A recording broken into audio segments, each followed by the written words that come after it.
Trish Franklin would hate the comparison, but many see her as a modern-day Mary MacKillop, a fair dinkum saint. She's no ordinary nun. Trish enjoys a beer or two and is fanatical about her footy, and we do mean fanatical. But when you see the way she's changing thousands of lives for the better, you'll understand Sister Trish is truly one of a kind. Here's Ross Coulthart.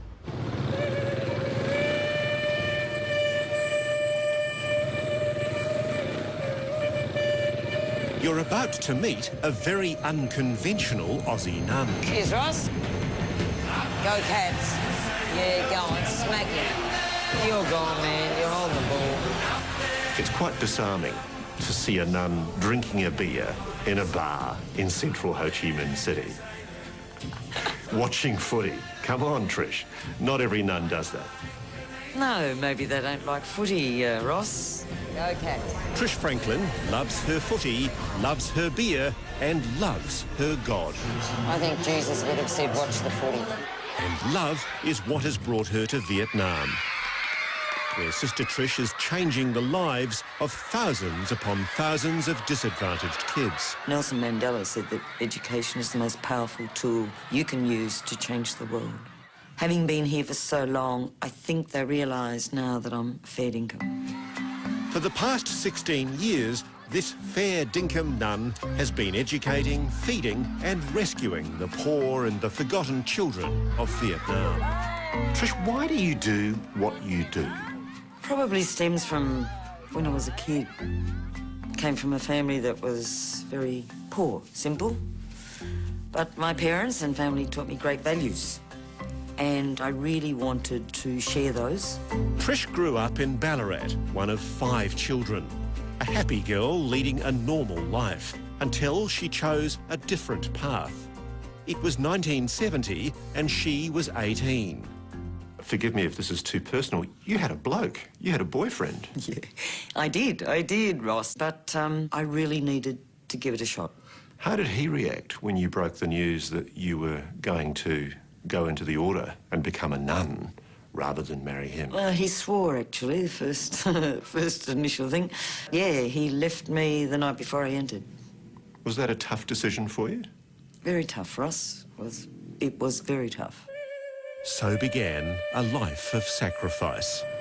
In 1994, after working with refugees in Thailand, she saw a need in neighbouring Vietnam. Certainly different from Ballarat traffic, Trish. Sure is. Got to have your wits about you. A country still recovering from the long war. Often when we have ceremonies where they have the Vietnamese flag and the Australian flag side by side, I often cry because we were here 30, 40 years ago blowing brains out of each other, and now, you know, we can be friends, and they love Aussies. And there's so much love here for Trish. This is practical work with fair dinkum results, helping the blind, the disabled, kids needing an education. Through her order, she clothes, feeds and schools thousands of children, each and every one of them getting a future.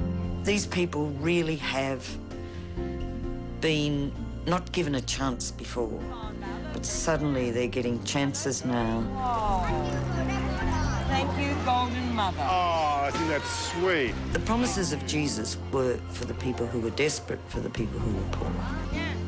And I go back to him all the time and look at his life. She's a fantastic woman. I think she's a bit of a saint. Melbourne girl Nguyen Nguyen, whose mum was pregnant with her when they fled Vietnam by boat, has now returned to help Trish. As soon as she walks into a room, the kids' faces light up, and just the way she interacts with them all, and they just all love her so much. Oh, beautiful smile. Among the smiling faces is 3-year-old Kim Lum. No one knows for sure what caused his disability, but doctors suspect it's cerebral palsy. His mum, Anne, is too poor to give him the special education that Trish will now provide. This is the sort of case why you came here, isn't it? So important, so important. I want to cry when I see him, because he's very precious and beautiful. Trish survives on donations, money that goes on gifts like new bicycles for the poorest kids in this school. There you go. Give her a push up. Having a bike brings mobility and opportunity. They'd normally cost their families a month's salary, an impossible expense. I mean, you look at the face of a kid who's got a bike. You look at a child who's been able to go to school for 5 years already, where previously, if we didn't help them, they would have had to quit after year 2.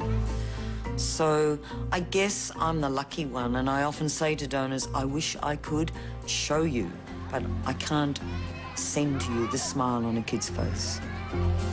I've been giving talks all around Australia. Trish regularly returns to Australia to inspire others. Some blind children I taught, they go to university. And to persuade them to part with their money. But it's not all work and no play. Just hasho about the Blues. In her spare time, she also worships the Carlton Football Club. Look at it. Sinking miraculous hoops in the club's gym. Yeah! And meeting their earthly messiah, Captain Chris Jones. What an honour.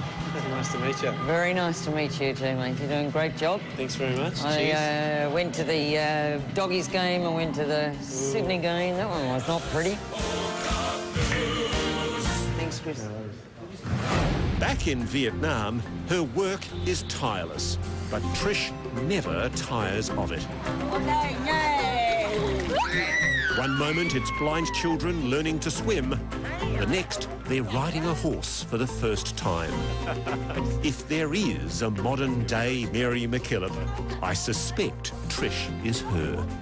If I can be blunt, Trish, you are one of the most unconventional nuns I have ever met.